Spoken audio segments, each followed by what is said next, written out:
What could possibly go wrong when you design a tissue box where Spider-Man is hanging upside down with his bottom aimed directly at the opening? Today we'll meet someone who either had no idea what they were doing or knew exactly what they were doing, creating tissues that appear to be coming straight out of Spidey's behind. Welcome back to Wow Amazing, everyone. In this video, we're back with part 3 of our most popular series, Top 10 Designers with the Worst Ideas Ever. These are the real designs, the confirmed catastrophes that make you wonder how these concepts ever made it past the first meeting. Before we jump into these tales of visual disaster, make sure you hit that subscribe button and ring the notification bell. Number 10, the Farting Peep. Let's kick off our countdown with a tale that proves even major brands can miss the obvious when it's staring them right in the face. It's Easter season, and the beloved marshmallow candy company just born Inkejer is releasing their latest flavor innovation, Cotton Candy Peeps. Now, Peeps aren't just any candy. They're iconic, pastel-colored, sugar-coated marshmallow treats shaped like little birds and bunnies that have been an Easter tradition for generations. The marketing team had what seemed like a brilliant idea: show off the cotton candy flavor with a visual representation right on the package. Simple enough, right? Add a little pink cotton candy stick to the box design to drive home the point that these aren't your ordinary Peeps. But here's where things went terribly wrong. Whoever designed this package placed that cotton candy stick in what can only be described as the most unfortunate position possible. Instead of placing it, anywhere else on the packaging, they positioned it directly behind the giant Peep on the box, creating what unmistakably looks like a little pink fart cloud emerging from the marshmallow bird's backside. Just imagine the scene: parents shopping for Easter basket goodies with their children, only to have little Timmy point and ask, "Mommy, why is that candy bird tooting?" Reddit user Callie spotted this graphic design disaster and shared it with the world, prompting thousands of comments ranging from "that's no accident" to "I can never unsee this." The amazing part? This design made it through multiple approval stages. Imagine this went through meetings and approvals, and no one said, "Doesn't this look like our Easter mascot is farting?" This funny mistake shows how easy it is to miss obvious problems. Designers should always check every angle, because once a farting Peep hits shelves, there's no way to undo it. Number 9, 5 bananas or 6? From unfortunate candy flatulence, we move to an educational disaster that has parents everywhere questioning whether they should double-check their children's math textbooks. It's a simple concept, really.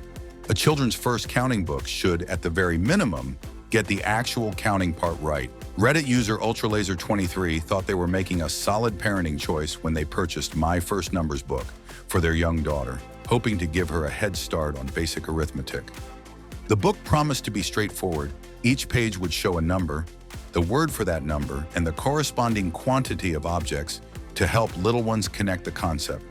Turn to the page about the number 5, and you'd expect to see, 5 of something. In this case, the book chose bananas.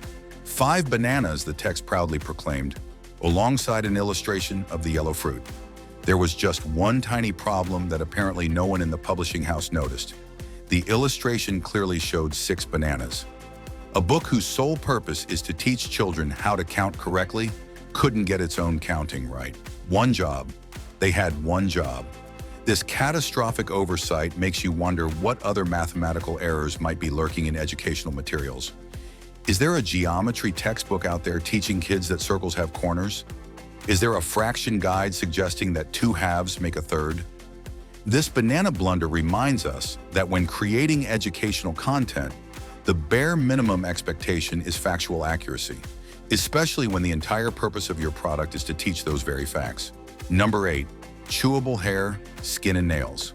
From mathematical mistakes to what appears to be cannibalism in a bottle, our next design disaster makes you question whether anyone at CVS looks at their product packaging before it hits the shelves. There it sits, innocently enough, on the vitamin aisle, a bottle proudly displaying the words "chewable hair, skin and nails" in large, unmissable font. That's right, not vitamins for hair, skin and nails, or supplement for hair, skin and nails, but simply chewable hair, skin and nails. as if CVS had suddenly gone into the business of selling flavored human body parts. The only hint that this might be a dietary supplement and not evidence of a serial killer's side hustle is the tiny phrase dietary supplement hidden in the bottom corner of the label, practically camouflaged against the background.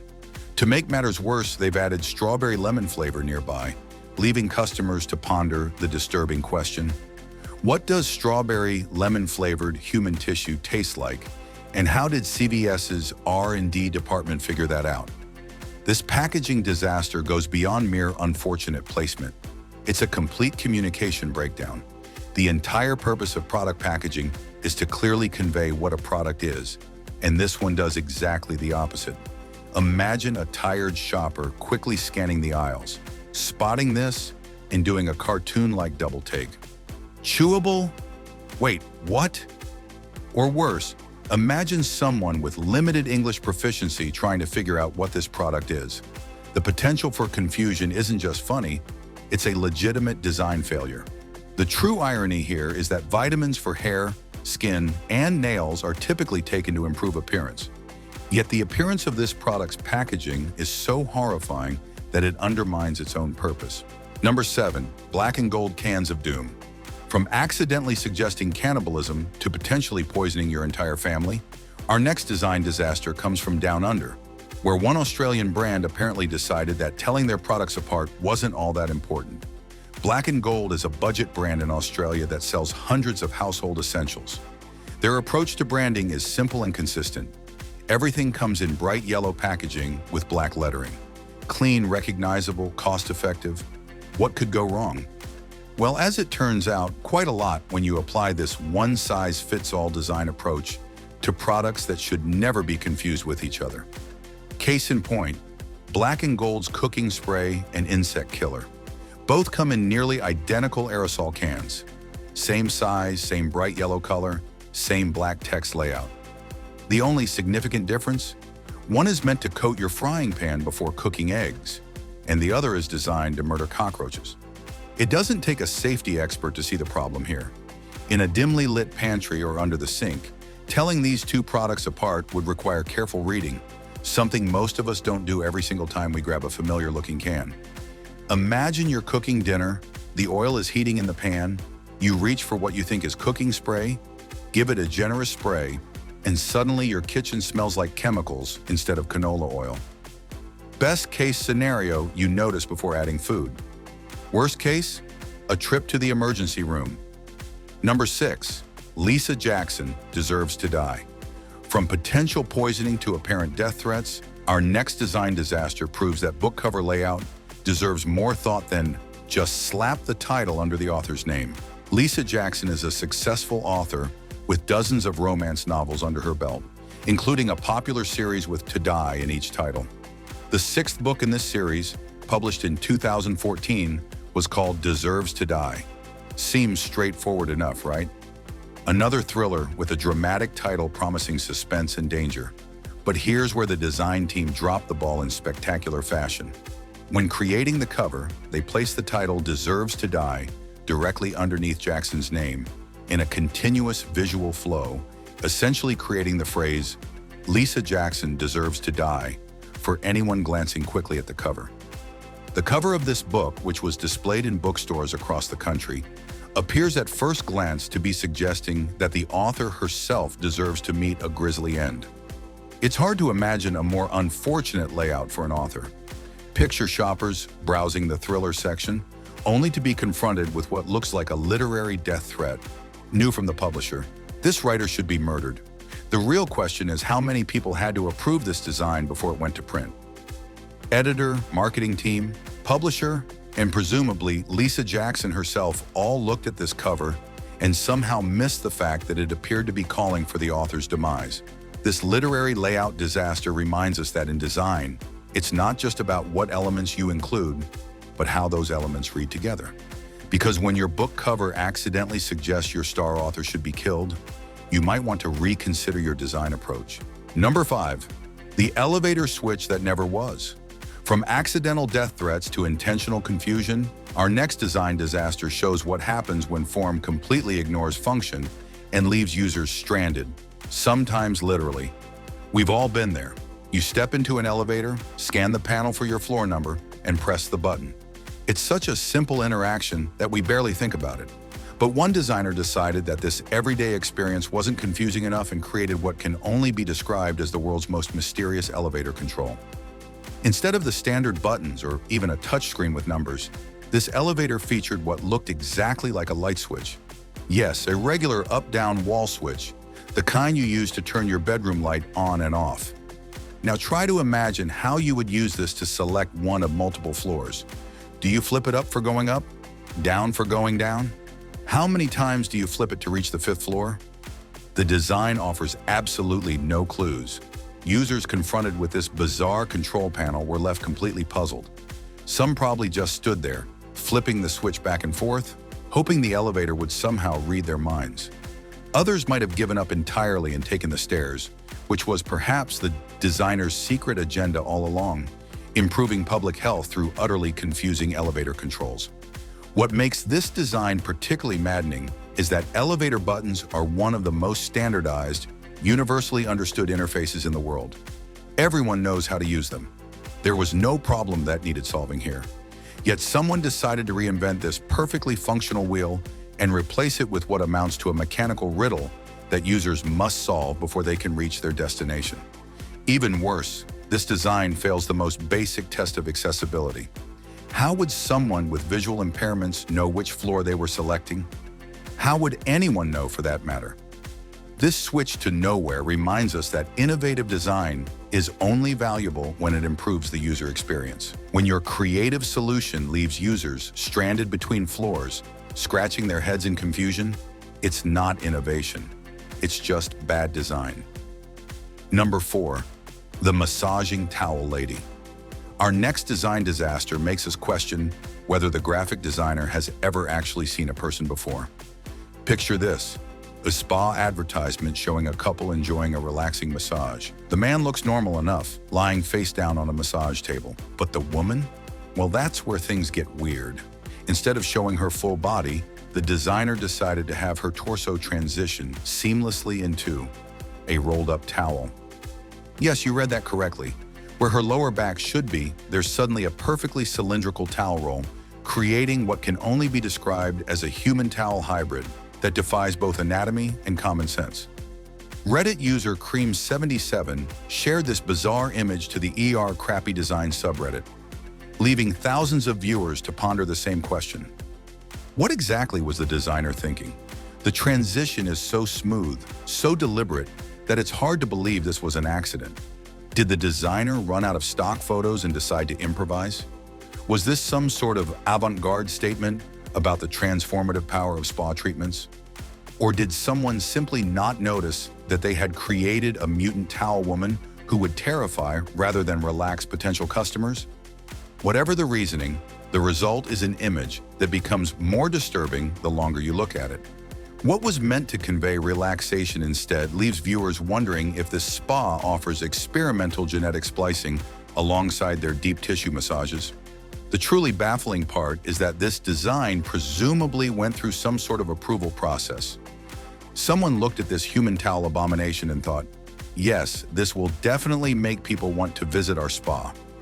Perhaps most telling is Reddit user Cream77's caption, "I don't know if this is a design fail or a design win, because sometimes a design is so spectacularly bad that it circles all the way back around to being memorable, though probably not in the way the spa intended."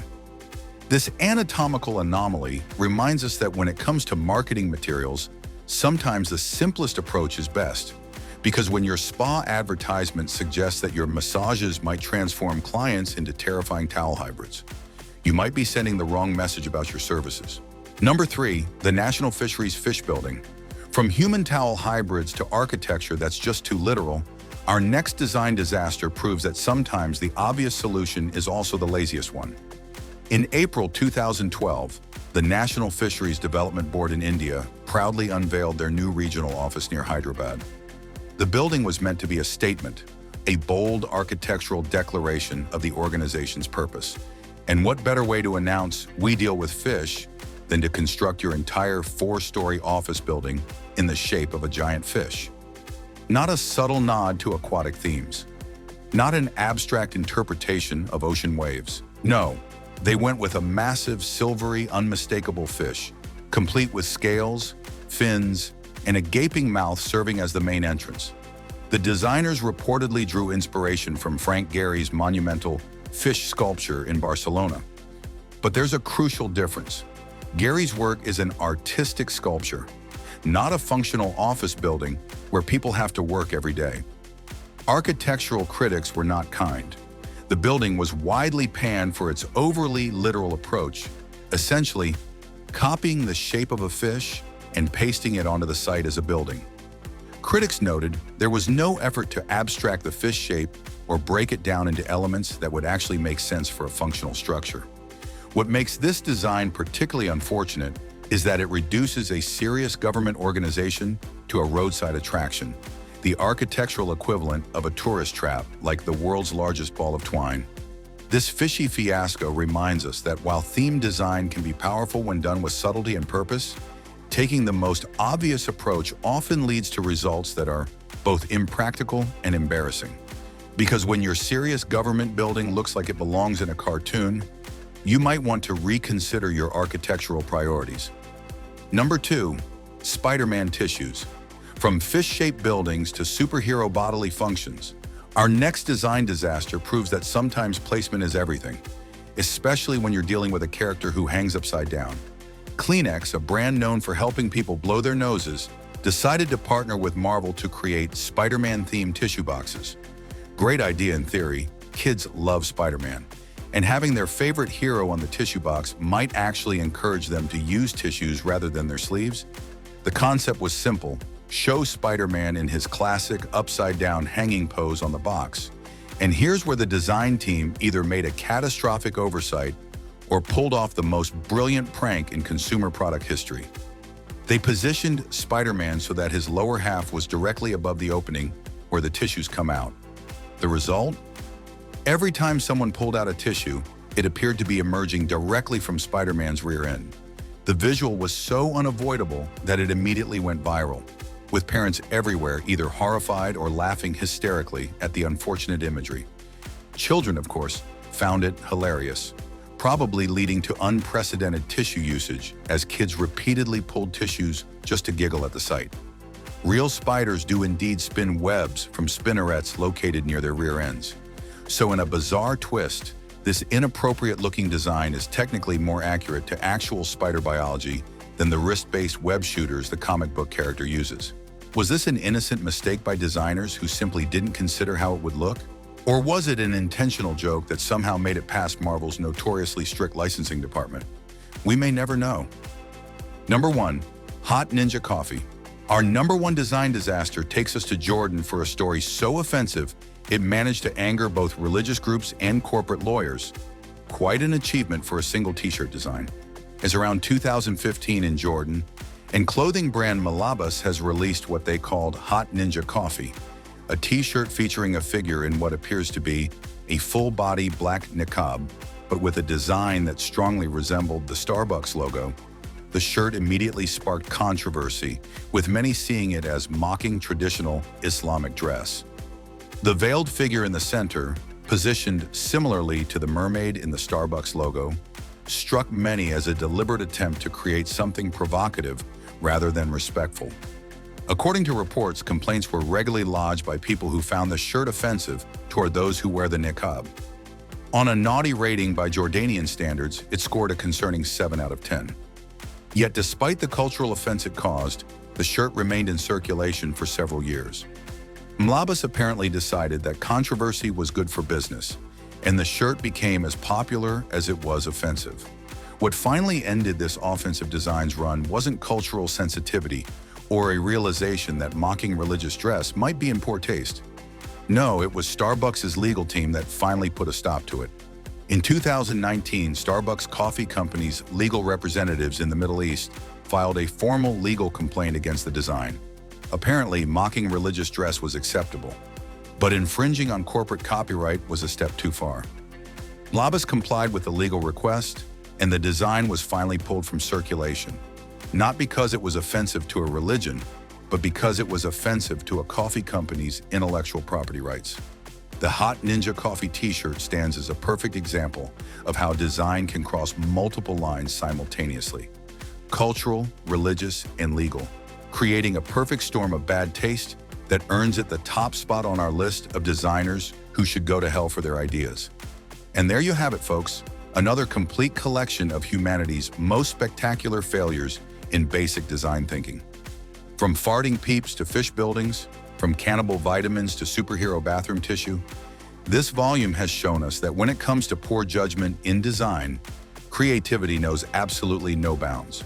If you enjoyed these incredible tales of design gone wrong, make sure to smash that like button, hit subscribe, and ring that notification bell so you never miss an episode of human creativity at its most bewildering. Share this video with anyone who could use a reminder that sometimes the worst enemy of good design is overthinking, or not thinking at all. As always, stay smart, stay observant, and remember that bad design is always watching, taking notes, and occasionally shaking its head in amazement. This is Wow Amazing, signing off until next time.